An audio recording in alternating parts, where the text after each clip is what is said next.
নিজেদের ড্রিম ডেস্টিনেশনে যাওয়ার আগে আর একটা সারপ্রাইজ, সেটা হচ্ছে বন্দে ভারতে দুর্গাপুর থেকে কলকাতা যাওয়া।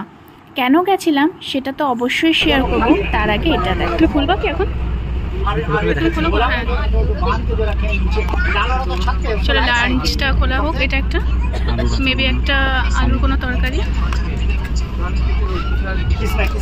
তারপর আছে রাইস,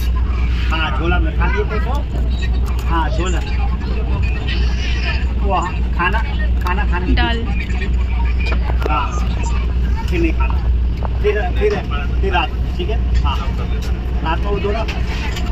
এটা ফিশ চিকেন, আর একটা আছে দই। আমারও সেম আছে কম্বোতে। কি প্রসেস ছিল ট্যাক্সিটা বুক করা?